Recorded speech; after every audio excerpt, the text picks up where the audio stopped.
یہ اصول ہے ہمیشہ۔ میں تو جہاں گیا ہوں میں نے حضرت کا فیض دیکھا ہے، حضرت کی محنت دیکھی ہے، اور مجھے بھی تقریباً 23-24 سال ہو گئے ہیں۔ میں الحمدللہ جہاں بھی اساتذہ کی ضرورت پڑتی ہے تو میری ضرورت حضرت پوری کرتے ہیں، اور حضرت کی بہت شفقتیں ہیں۔ اللہ رب العزت ان کو صحت عطا فرمائے، ان کے لیے خصوصی دعا کیا کریں۔ آج کا یہ پروگرام بہت خوشی ہوئی ہے، بہت خوشی ہوئی ہے کہ ہماری برادری کا پروگرام ہے۔ یہ برادری ہماری قرآن پڑھنے والی برادری ہے، اور ایسے ماحول کے اندر آ کر اتنی خوشی ہوتی ہے کہ اس کو بیان نہیں کر سکتے۔ میں چند باتیں اپنے طالب علموں سے عرض کروں گا۔ 1993 میں دارالعلوم حسینیہ کے اندر حضرت مولانا سبحان محمود صاحب دارالعلوم کراچی کے شیخ الحدیث تھے، رحمۃ اللہ علیہ، تشریف لائے۔ انہوں نے طلبہ سے کہا کہ طالب علموں اپنی حیثیت کو پہچان لو۔ ایک جملہ کہا، طالب علموں اپنی حیثیت کو پہچان لو۔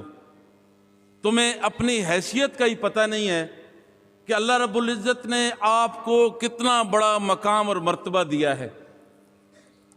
آپ کی داڑھی، آپ کی پگڑی، آپ کی کپڑے شلوار قمیض سنت کے مطابق، آپ کی شلوار ٹخنوں سے اوپر، یہ خدا کی قسم اٹھا کر کہتا ہوں یہ کفر پہ کاری ضرب ہے، یہ کفر پہ کاری ضرب ہے۔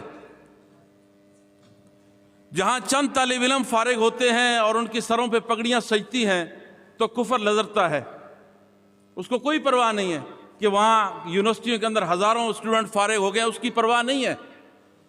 لیکن آپ کے ادارے، آپ کی مساجد، آپ کے مولوی، یہ لوگ کفر کے لیے، اس کے کفر کے آگے دیوار بنے ہوئے ہیں۔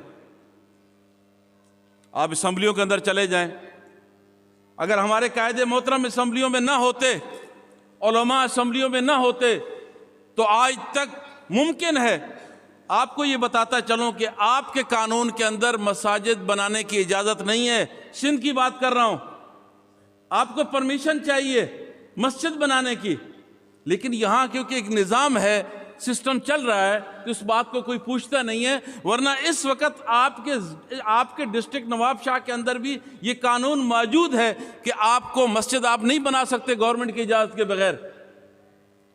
اللہ جزا خیر دے ان علماء کو کہ جو اسمبلیوں کے اندر بیٹھ کر آپ کے دین کی حفاظت کر رہے ہیں۔ آپ دین کے محافظ ہیں، آپ دین کے چوکیدار ہیں، ٹھیکیدار نہیں ہیں، چوکیدار ہیں۔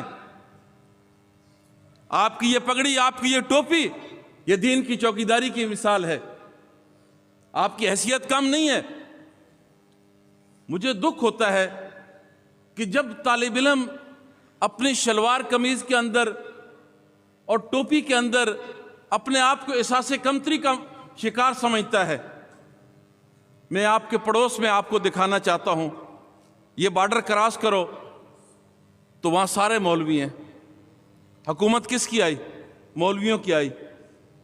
25 سال اس سپر پاور سے جنگ لڑی کہ دنیا اس کا نام لیتے ہوئے، مجھے یاد ہے مشرف نے کہا بارڈر کھولو، بارڈر کھولو، ان مولویوں کو مرنے دو، ان کا نام صفحہ ہستی سے مٹے گا۔ مشرف نے بارڈر اس لیے کھلوایا تھا کہ سب کو جانے دو تاکہ سب کا خاتمہ ہو جائے۔ وہ کہتا تھا یہ پاگل ہیں، یہ امریکہ کے سامنے رک سکیں گے؟ اس کے سامنے کون رکا؟ اس کے سامنے آپ لوگ رکے۔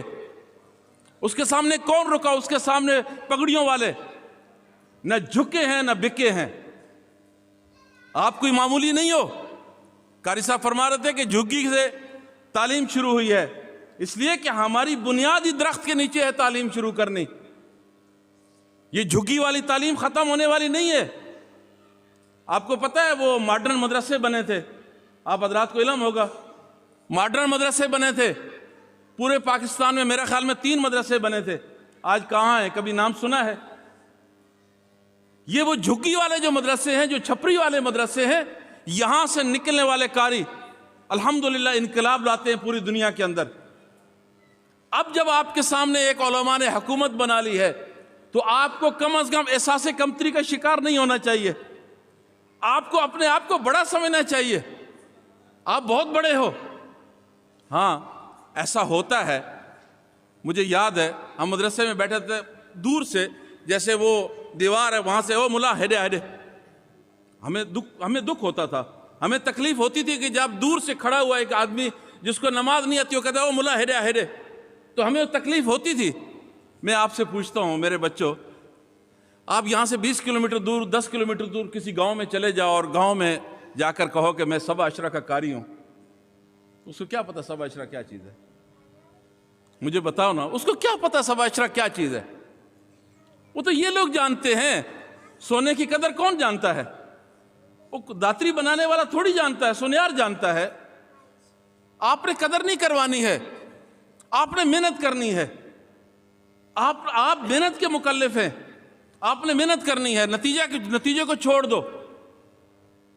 اس لیے کہ 1.25 لاکھ انبیاء آئے دنیا کے اندر، اور ایسے نبی بھی آئے کہ جن کا ایک بھی امتی نہیں تھا، ایک بھی امتی نہیں تھا، تو نعوذ باللہ کیا ہم کہیں گے کہ وہ نبی ناکام تھے؟ نہیں، سارے نبی کامیاب گئے ہیں۔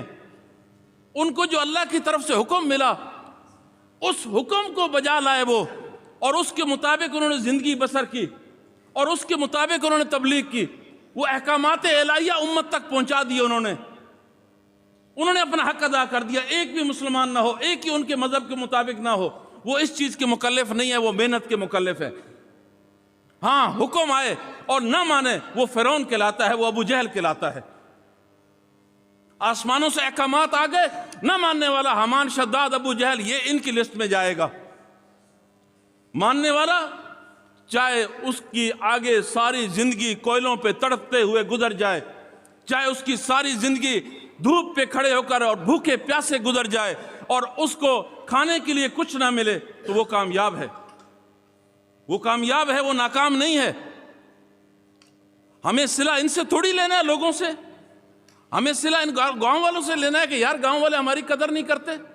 میں آپ سے پوچھنا چاہتا ہوں کہ آپ کے مولوی کتنی تنخواہ اس وقت؟ زیادہ سے زیادہ 20,000، 18,000، 15,000، 10,000 بھی قاری۔ اس ٹائم ہمارے یہاں ایسی مساجد میں ایسا نظام ہے کہ جہاں پر 10,000 روپے تنخواہ استادوں کی چل رہی ہے۔ خدا کو حاضر ناظر کر کے بولو کہ یار کوئی بندہ کہہ دے کہ میرا خرچہ 10,000 ہے مہینے کا، وہ 10,000 میں ہفتہ گزرتا ہے؟ آپ اس بات پہ دیکھ لیں کہ آپ کے ساتھ اللہ کی کتنی مدد ہے کہ مولوی صاف ستھرے کپڑے پہنے گا، سفید رومال ہوگا، سفید کپڑے ہوں گے، کپڑوں کو خوشبو لگی ہوگی اور اچھی ٹوپی پہنی ہوگی، اور تنخواہ کتنی ہے؟ 15,000۔ اور جن کی 1 لاکھ روپے تنخواہ ہے وہ ہم سے آ کر ادھار مانگتے ہیں، مولوی صاحب 2-3 دن رہ گئے ہیں، پہلی تاریخ میں ہم آپ کو واپس لوٹا دیں گے۔ میرے عزیز دوستو، آپ کا مقام اور مرتبہ بہت اونچا ہے، آپ اپنی حیثیت کو پہچان لو، آپ نے باہر نکل کے کام کرنا ہے۔ اگر آپ آج یہ ذہن بنا لیں گے نا کہ میں آج سے سوچ رہا ہوں کہ میں نے کیا کام، میں نے سہولت سوچنی ہے، میں نے اپنے لیے کوئی بزنس تلاش کرنا ہے، روزی کا ذمہ کس کے ہاتھ میں؟ روزی تو ملنی ہے یار۔ آپ طالب علم، آپ لوگ یہاں مدرسے میں بیٹھ کے کتنے دن گوشت کھاتے ہو اور گھر میں جا کے کتنا کھاتے ہو؟ اب اس کو دیکھ لینا۔ وہ یہاں تو جو ہے نا آپ ہفتے میں 10 دفعہ گوشت کھا لیتے ہو، اور گھروں کے اندر گوشت پکتا ہے، غریبوں کے گھروں کے اندر بکرے کا گوشت۔ تو اللہ رب العزت آپ کو کتنی اچھے طریقے سے اور کتنی عزت کے ساتھ آپ کو کھانا کھلا رہا ہے۔ امت بھوکی ہے، امت پیاسی ہے، اور ان کو آپ کی ضرورت ہے۔ آپ آج سے سوچ بنائیں کہ مجھے باہر نکلنا ہے اور کام کرنا ہے۔ میں یقین کرو میں سب سے نالائق طالب علم ہوں، میں کچھ بھی نہیں ہوں۔ مفتی طاہر صاحب دامت برکاتہم العالیہ، جو اس ٹائم جامعۃ الرشید کے بڑے مفتی ہیں، ابو لبابہ کے نام سے، میرے استاد ہیں، میرا بڑا اچھا ان سے تعلق تھا۔ تو فراغت کے بعد انہوں نے کہا کہ ان کے بھائی نے کہا عبداللہ شاہ مظہر نے آپ کراچی میں رہو۔ تو میں نے حضرت سے مشورہ کیا، حضرت کیا کروں؟ بھائی کہہ رہے ہیں، کہتا ہے میرا بھائی پاگل ہے، اس کو چھوڑ، جا، تیری یہاں ضرورت نہیں ہے، تیرے جیسے کراچی میں لاکھوں مولوی ہیں، اپنے گاؤں میں جاؤ اور جا کر وہاں مکتب کھولو، گاؤں کے اندر۔ اگر آپ نے کام کرنا ہے نا دین کا، کہتا ہے گاؤں میں جاؤ، وہاں جا کر مکتب کھولو اور وہاں اچھا قرآن پڑھانے والا بٹھاؤ اور قرآن کی تعلیم کا آغاز کرو۔ آپ یقین کرو کہ وہ بات میں نے اس پلے باندھ لی اور وہ کام شروع کیا۔ الحمدللہ، اللہ کا شکر ادا کرتا ہوں کہ کئی 100 مکتب کھل چکے ہیں، کئی 100 مساجد بن چکی ہیں۔ ایک وقت تھا کہ ہمارا نام لینے والا کوئی نہیں تھا، ہماری جماعت کا نام و نشان نہیں تھا۔ آپ کے اندر وہ کیسے کیسے ہیرے بیٹھے ہیں اور ہیرے چھپے ہوئے ہیں۔ یہ ذہن میں رکھ لو اپنے آپ کو احساس کمتری کا شکار کوئی بھی نہ کرے. کوئی یہ نہ کرے کہ یار میری تنخواہیں کم ہے، ہماری عزت نہیں ہوتی ہے، ہماری محلے میں کوئی پوچھتا نہیں ہے. آپ کو اللہ رب العزت نے بہت بڑا مقام اور مرتبہ دیا ہے. تو میرے عزیز دوستو، وقت کم ہے. میں حضرت کا شکر گزار ہوں کہ حضرت نے شفقت فرمائی، ہمیں یاد کیا. اللہ رب العزت جو قاری صاحبان یہاں پڑھا رہے ہیں، اللہ پاک ان کی محنت کو قبول فرمائے. ان کے نامہ اعمال میں ان بچوں کا اور بھی اضافہ ہو گیا ہے.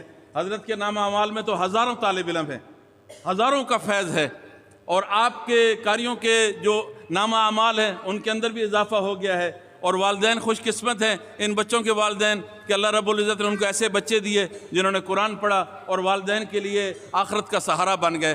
اللہ تعالیٰ مجھے آپ کو عمل کرنے کی توفیق عطا فرمائے. جزاک اللہ.